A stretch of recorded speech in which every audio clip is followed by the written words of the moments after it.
Hello and welcome to the YYC Soccer Podcast. My name is Jason Kmet and my co-host is Scott Strasser. Hi, Scott. Hey, Jason. How's it going this evening? It's going okay. It feels like it's been a little while since we did a recording. We got the last one out a little bit early, and now we're kind of back onto our normal schedule. Yeah. A lot has gone on for both of us since then. I think our last recording was 2 weeks ago on a Tuesday, and now it's our usual Thursday evening slot. But it's good to get back into somewhat of a routine and a rhythm. So happy to be here in YYC Soccer's proverbial studios. If you are a new listener to the podcast, what is the YYC Soccer Podcast all about, Scott? So we focus on soccer in Calgary, and we focus on soccer at pretty much all levels. So amateur, collegiate, and professional. We talk about the teams as well as the players from the city's soccer community, from the grassroots and amateur leagues and teams up to the university and professional level. So we're going to recap the Cavs match against York last weekend, and we're going to preview the upcoming match this weekend against Pacific. We're going to talk a little bit about U21 minutes for the Cavs and also some other various assorted roster moves. We're also going to talk a little bit of Canada U17 women's. Liam Hunter, Calgarian, there's news to mention there. We're going to briefly touch on the AMSL finals, and we're also going to do a bit of a preview of the Crowchild Classic on the weekend between the Dinos and the Cougars. Yeah, and we also have an interview with one of the players who will be involved in that game, which is great. So this episode, definitely a lot of variety. There's a mix of professional, amateur, youth, men's, college, women's. We've got a little bit of everything this week, so I think it's a great episode. Time for our weekly Cavs recap. Last weekend, York United came to town. They visited Spruce Meadows, and the Cavs emerged victorious 2-1. At the moment, they are on top of the CPL table. It was a pretty interesting, lively game. It was a tough game, I thought, a real tough physical game. Scott, you have a chance to check out the action? I watched this game from my couch, actually. I wasn't at the game.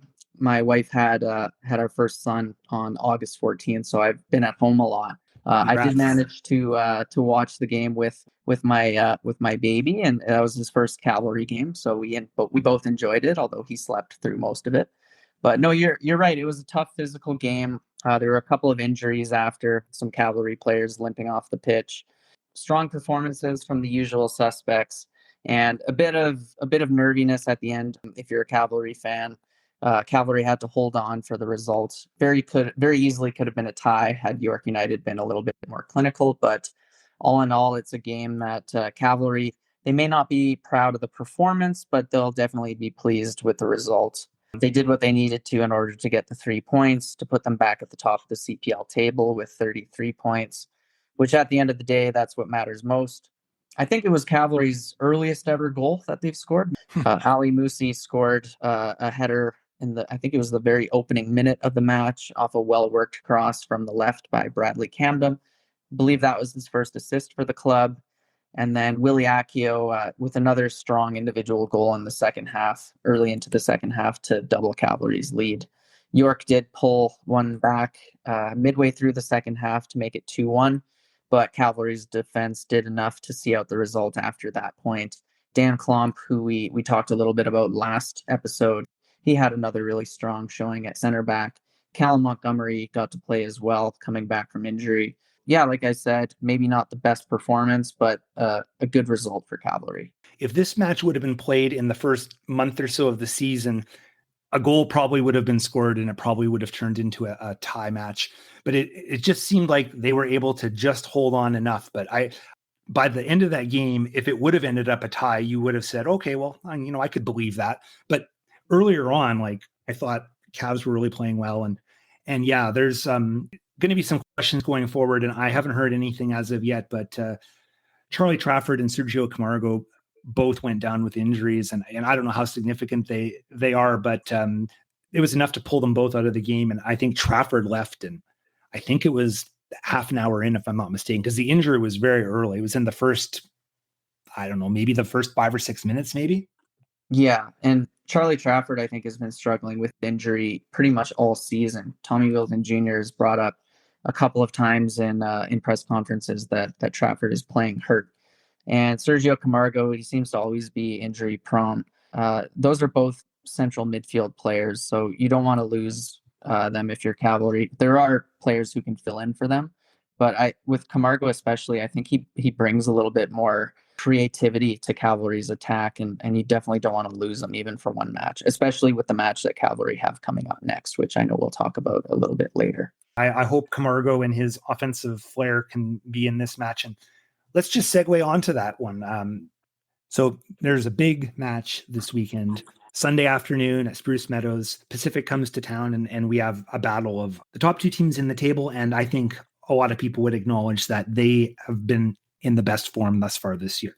Yeah, the table doesn't lie. This is first against second, very close in the table as well. Cavalry at the moment is on top with 33 points after 20 matches. Pacific is on 32 points after 20 matches.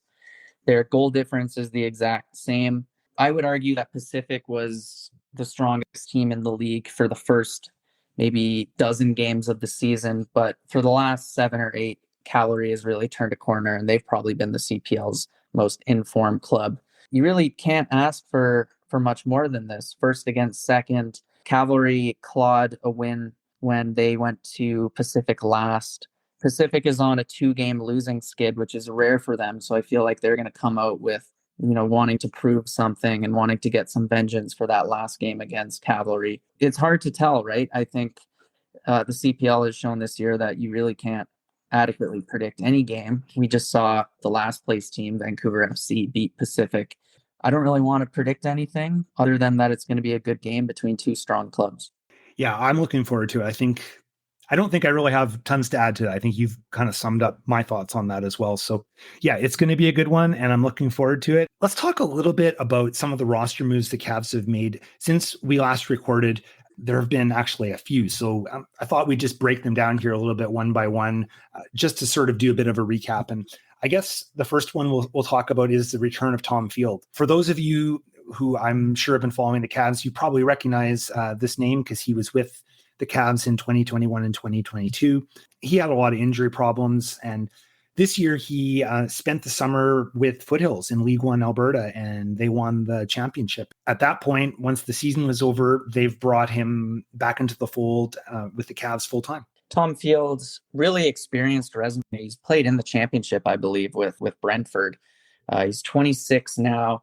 Yeah, he has 2 seasons under his belt with Cavalry, but he had a lot of injury issues throughout that spell. So I imagine the stint in League One was a matter of getting back to fitness and probably regaining some confidence. Most Cavalry fans will probably recognize the name and be pleased to see him added to the depth chart. That's for sure. Yeah, I don't really see this as being much of a risk because you're bringing him on as a depth piece. And I think that, he's a known quantity. My understanding is he has been training with the Cavs on and off during the year. So it's not even like he signed and then he had to get himself introduced to everybody. He's been around the team at least a bit. There shouldn't be much of a transition from that standpoint. No, the players will know him. He'll know the players. So it really just makes sense for everybody involved for him to be back in the roster. On August 15th was the U Sports decision deadline day to decide whether a player was going back to school or if they were going to sign a pro contract. There were a couple roster moves here worth mentioning. It was confirmed that Sterling Kerr would not be returning to Mount Royal and that he was going to sign a full professional deal. He's been the number 2 regularly, even though he hasn't appeared in a match yet. I believe he's actually injured at the moment. I think he has a fractured finger. So in the short term, it's not like he's going to be really able to play. I'm not sure for how long, but fractured finger, I'm sure he's going to be out for a while. Yeah, if you're a goalkeeper, that's one of the worst injuries you can have is to your hands. I'm not sure if he got that injury playing or somehow else, but it was mentioned in an article I read that he had a fractured finger. So unfortunate for him. I can't see him, well, depending on which finger, playing in any game this season. I don't know how long it takes a fractured finger to heal. It does mean Joseph Holiday, he's very young. I think he's 18 still. So he's now kind of on deck, so to speak. He'll be on the bench. He'll be watching Marco closely. He'll need to be in the mindset that at any moment he could find himself on the pitch for Cavalry. So that's good for him. Probably not something he was expecting this season, but I know he has been playing, right? He was playing in League One. Unfortunate for Sterling, but a good opportunity potentially for Joseph Holiday. Yeah, I believe it's been the last 2 matches where Holiday has been the number 2 keeper. So it is a good opportunity for him. And I think, though, right now we would all kind of agree that having a healthy and informed Marco Carducci is pretty essential to this club's championship hopes. And the other note about U Sports, I'm always going to say I'm going to mess up the name, but I'm sure I'm going to mess it up. William Omarini, I believe it is. He was the Dinos player that the Cavs picked in the CPL draft this year. He did not make any appearances on the pitch this year with the Cavs, and he has returned to play for the Dinos this year. He did play a bit in League One Alberta and in the AMSL for the Cavs club, but yeah, he's gone back to the Dinos. Yeah, and I believe he was a strong player for the Dinos last year. He earned all Canadian honors even. He was a first year in 2022. So he had a big impact at the U Sports level immediately.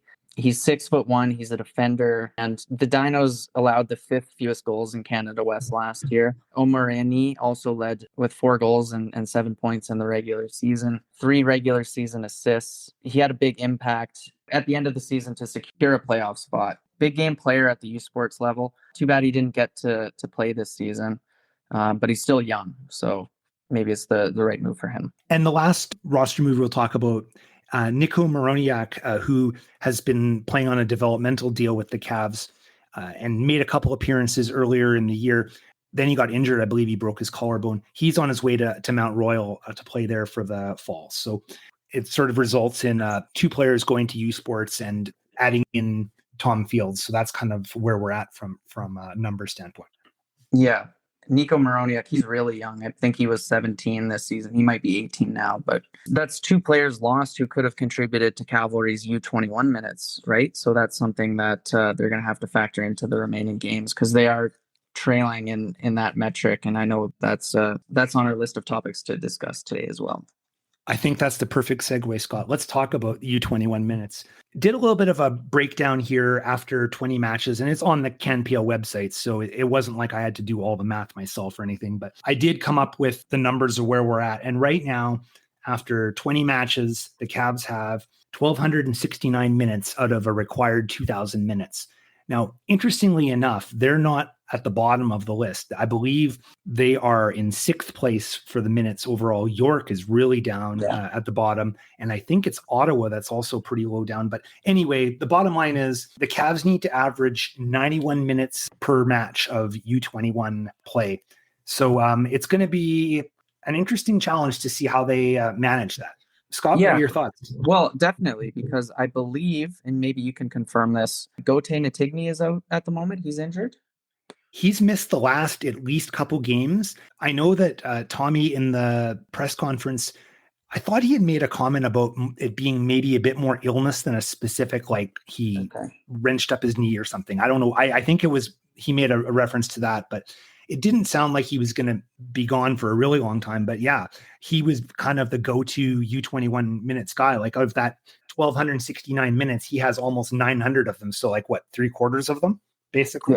Yeah, 17 appearances, 8 as a starter. So without him, I mean, I think he'll be back, but he was, someone they really relied on to get U21 minutes. The others who've been getting U21 minutes would be Garrett Smith Doyle, who's been subbed on quite a bit, but very short cameos for the most part. He has 160 minutes.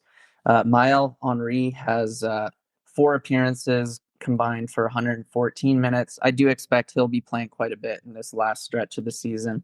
And then Michael Harms, who did start and play, I believe, a full game at right wing back a while back. And we did talk about his performance.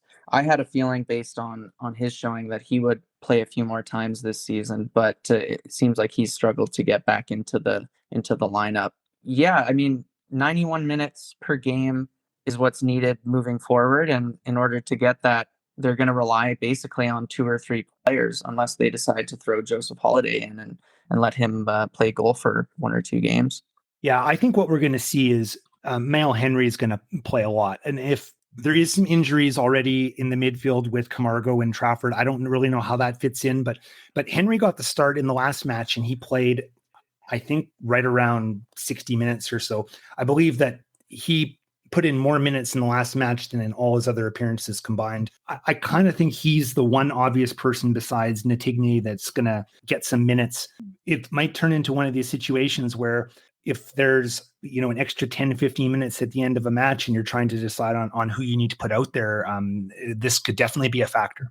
Yeah, and you don't really want it to be a factor depending on how the game is going. You don't want to be, in a 2-2 dogfight with Forge and then think, oh, well, we really want to go for the win, but we also really need to get these U21 minutes, because that's a tough scenario to throw someone in who isn't that experienced at the pro level, right? But for sure, I do think Calgary is not going to have too much of an issue hitting the 2,000 minute threshold.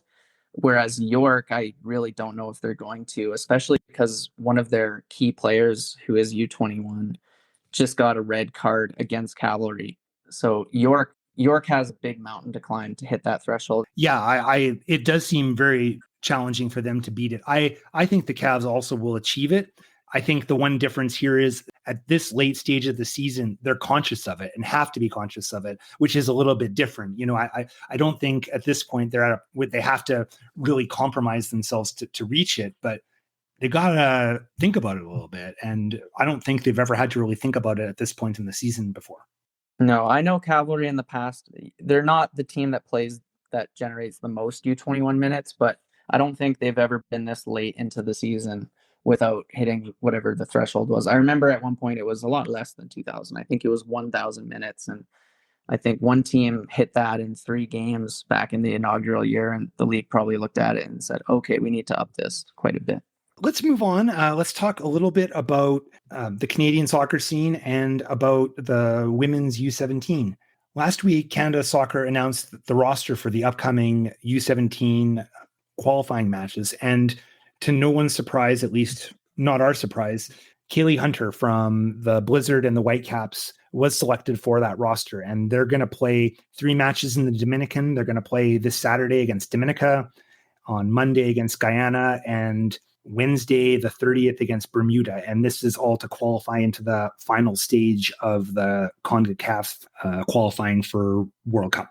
That's right. And yeah, we've now, I think, talked about Kaylee Hunter in 5 consecutive episodes. So she's one of the most cited players in our podcast, but I think she's definitely earned that.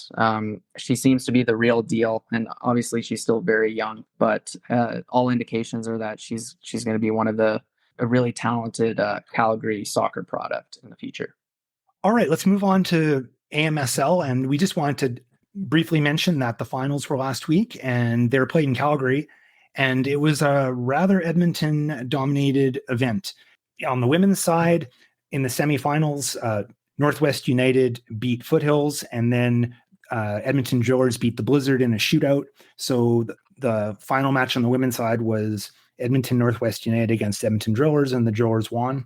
And on the men's side, Edmonton Green and Gold defeated the Callies 4-0, and Edmonton Scottish beat Lethbridge 4-1, and then they had the final there, and Scottish was victorious, and they won on the men's side. So the Edmonton Drillers women and Edmonton Scottish men are off to nationals in Halifax in October.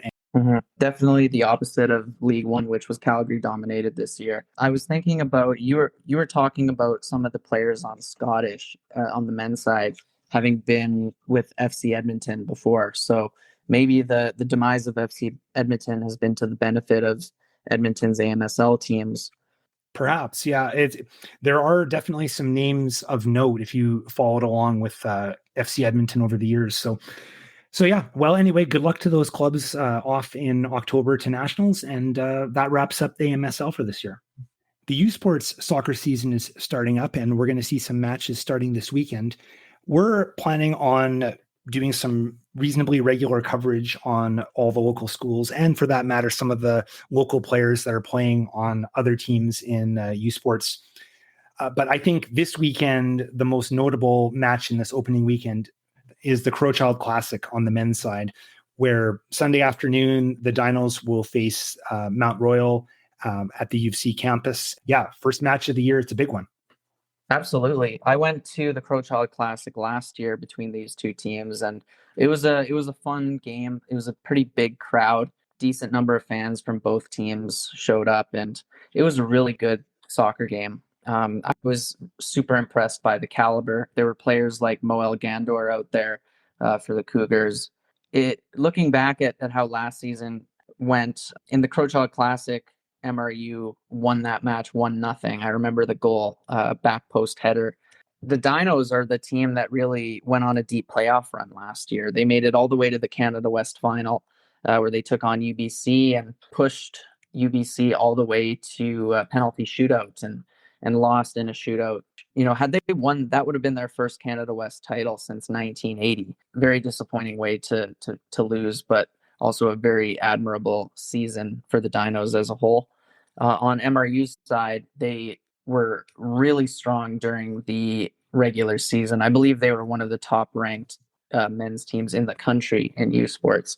And watching the way they passed the ball around when I went to that game last year, you could see why. Like, they were a very well coached, well drilled team that just seemed like they knew each other inside out. They knew where their teammates were, and they just were able to beat teams with their skill. It was a bit of a surprise that the Dinos made it as far as they did. I think it was a pleasant surprise for them. And we're actually going to touch a little bit on that. Our interview we're going to have here in a few minutes is with Liam Hunter. He is the captain and the goalkeeper for the Dinos this year. And we do chat a little bit about that.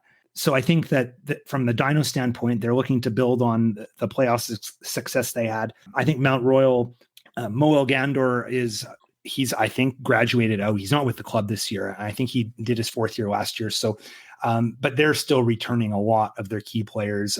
Sterling Kerr, of course, is also gone, but a lot of the rest of their team is still intact. So I think that they're going to have another strong season as well. Definitely. So this game is on Sunday at 2:15 at the University of Calgary. Yes, that's correct. It is at 2:15 and on campus. Yeah, it's called Dinosaur Field. They used to play on a different field nearby. I can't remember if it had a name or not, but that field was actually raised for the development of the University District neighborhood. Right. So this new field they play on, it is very small. I think it's probably barely FIFA regulation. So it's one of the games where you're going to see a decent amount of throw-ins and goal kicks just because it's almost too small for 22 players. As I mentioned, we'll be talking more about U Sports over the next several weeks, and we're going to plan to do a bit more talk about the women's side of things next week. Now we're going to run the interview with Liam Hunter. I'd like to welcome Liam Hunter to the podcast. Liam is with the Dinos men's soccer team. He is a goalkeeper, and he is the team captain. Thanks for joining us today, Liam.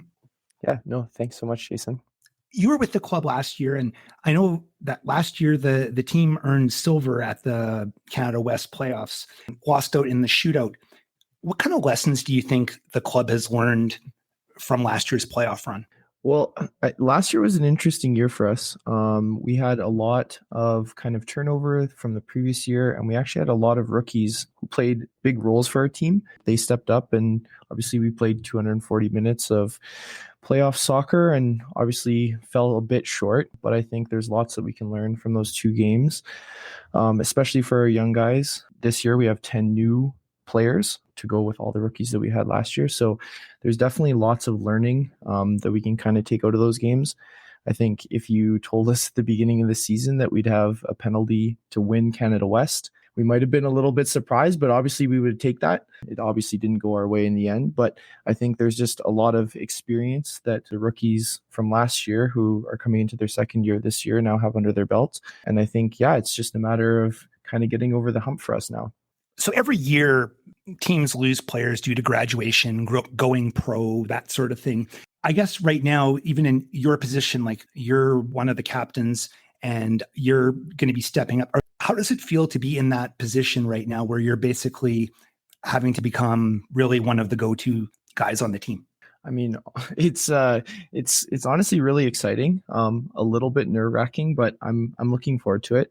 I think, like you mentioned, every year there's a lot of turnover as people graduate, and players like Eric and Jake, who are kind of cornerstone players for our team for the last 4 or 5 years, kind of move on to bigger and better things. But no, honestly, I'm really excited. I've had the opportunity to learn from kind of Jake for the last number of years, who he's one of my best friends. And yeah, honestly, no, I've learned a lot. And I think that goes kind of the same for all of our players. We've had lots of good players come through our program in the last couple of years, and there's definitely little bits and tricks and tips that you can kind of take on and learn from everybody. So no, I think it's obviously really exciting. So we just talked about graduating and players that have left.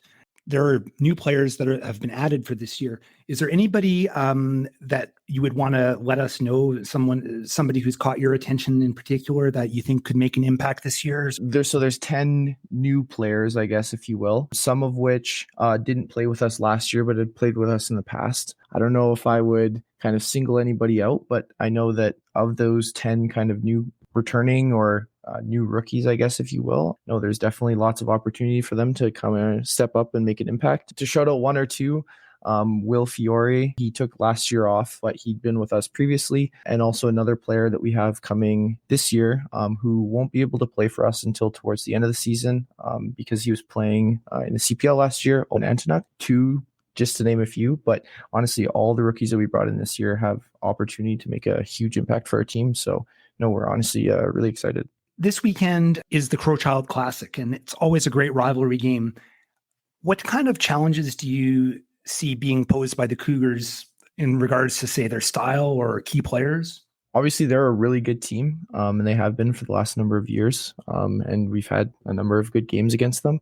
And yeah, honestly, they're really quick. They have lots of skill, and they have kind of their set style. Yeah, honestly, we just have to be very careful because they do have lots of fast, skilled players on the wings, and they always pose a good challenge, and it's always a intense game. So I mean, for me, I think as long as we kind of match their energy and kind of exceed it, I'm confident. Besides Mount Royal, are there any other matchups this year that you kind of have circled on the calendar, like ones that you're particularly looking forward to? I mean, for me personally, I think every year kind of our BC trip is kind of fun. It's always nice to kind of go away, get away for the weekend, and we're fortunate enough to fly. So this year we get to travel to UBC and then to Victoria. So obviously UBC, they've beaten us the last couple of years in playoffs. For us, it's a good measuring stick game in terms of they've been kind of the staple franchise, I guess, if you will, in Canada West for the last number of years, being that they've won basically every year. So that's always a good measuring stick game. And then going to Victoria as well, I think that one's just a neat place to play. They're obviously also a very good team, but traveling to Victoria in the past, that's kind of one of the games that I was excited to go to because I have some friends in Victoria as well. So it's always nice to kind of play at a nice stadium and get to play in front of friends and family. So that's always nice. Looking back to last year, as we said, you came very close to pulling out the win against UBC. But what are your goals as a team this year?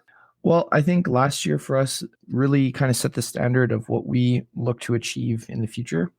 I think as kind of the format was last year, you had to win Canada West to qualify for nationals because TRU was hosting, so they got to go automatically. But honestly, for us coming into every year, I think this is his 9th year as a coach. Every year, our goal is just get to playoffs because it's such a competitive league that once you get to playoffs, kind of anything can happen. So from a team perspective, I think we'd like just to make it to playoffs, obviously. But I think now having had kind of the opportunity last year to see that the effort that we put in last year was good enough to get us to nationals, I think as a team, obviously we would love to get there again this year. Had the circumstances been different last year, obviously we would have qualified to go to nationals before the finals. Yeah, I think that's kind of our goal as a team is to get there again this year. And what about for yourself personally? I know that this is going to be really the opportunity for you to step up and really get a lot of minutes this year.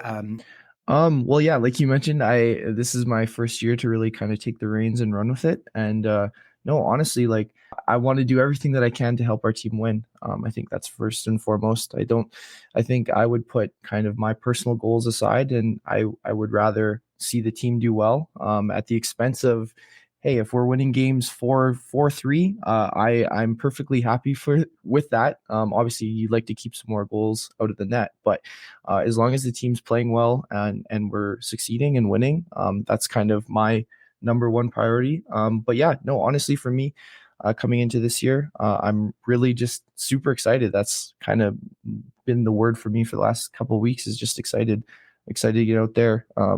Like you said, rack up those minutes, play meaningful games. Yeah, and just enjoy it. Help the team win. Thanks for your time. We appreciate it, and best of luck this weekend and throughout the season. Yeah, awesome. Thank you so much, Jason. Thanks to Liam Hunter for doing the interview with us today. There was one other thing I was going to mention, Scott. There's a little bit of news about a Calgarian on the other side of the pond that we wanted to mention really briefly. Bim Pebble, who was transferred over from the Cavs over to Luton Town last year, he's been loaned out for the season to Bromley. Bromley is a non-league team in 5th division overall, I believe. Is that correct, Scott? I think so. 5th division last time I checked. It's that same level that Ryan Reynolds and the whole Wrexham thing that they were in last year. Yeah. Well, we'll wish him the best, and we'll keep our eye on him, and we'll see how his season progresses. I will just mention something I saw the other day on Cavalry's website, which is that they're providing 300 complimentary tickets to some of the evacuees who've had to flee the Northwest Territories in British Columbia due to the wildfires there. So I thought that was a really nice gesture. And it'll also help bolster attendance a little bit. Cavalry's had really strong attendance this season, and an extra 300 people in the stands certainly doesn't help. And like I said, it's just a good show of support, and it's just a positive gesture overall to be doing that. It's a nice thing to do, and hopefully it's a sunny afternoon at Spruce Meadows. So yeah. Thank you for listening to the YYC Soccer Podcast. You can subscribe to this podcast using all the usual podcasting platforms. You can head over to our website at yycsoccer.com for more information about how to subscribe or to leave a question or comment. You can also follow us on Twitter at YYC Soccer 403. Thanks for listening.